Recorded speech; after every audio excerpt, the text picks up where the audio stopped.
Trump tells APEC summit, "I am always going to put America first." President Trump brought his complaints about global trade to the world stage on Friday, telling delegates of an Asia-Pacific Economic Summit that some countries have treated the United States unfairly and pledging to change that. "I am always going to put America first in the same way I expect all of you in this room to put your countries first," Trump said at the Asia-Pacific Economic Cooperation APEC summit. Claiming that some trading partners are not playing by the rules, but not citing any by name, Trump pledged to crack down on closed markets, predatory practices, currency manipulation, intellectual property theft, and other alleged practices. As he did in China, a key stop in his 12-day tour of Asia, Trump said he did not blame other countries for taking advantage of the United States, he blamed previous presidents. "I wish previous administrations in my country saw what was happening and did something about it," Trump said. "They didn't. But I will." While Trump attended the APEC summit to argue for new trade rules and lobby against North Korea, one potential event fell through: a formal meeting with Russia President Vladimir Putin.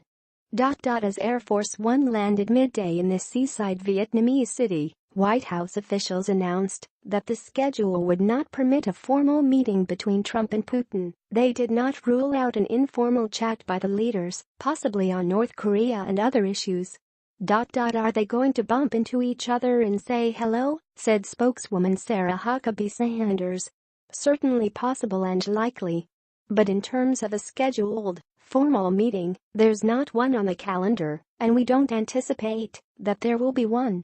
In his speech to the APEC summit, Trump promoted the idea of free and open Indo-Pacific region-based concepts like the rule of law, private enterprise, and trade reciprocity.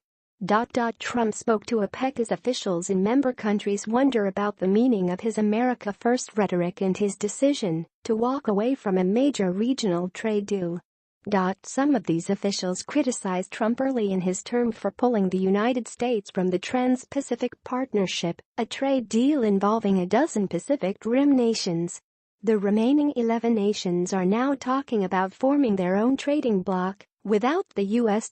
In his speech to APEC, Trump said the United States would no longer engage in big multilateral trade agreements like TPP, saying they undercut national sovereignty. Instead, he said, the U.S. would focus on bilateral, one-on-one trade agreements with individual countries. Officials in other countries, however, say they are unsure if the Trump administration is very committed to any trade relationship. There are going to be questions about how assertive or what exact approach he's going to take to bilateral economic relations, said Matthew P. Goodman, senior advisor for Asian economics with the Center for Strategic and International Studies in Washington, D.C.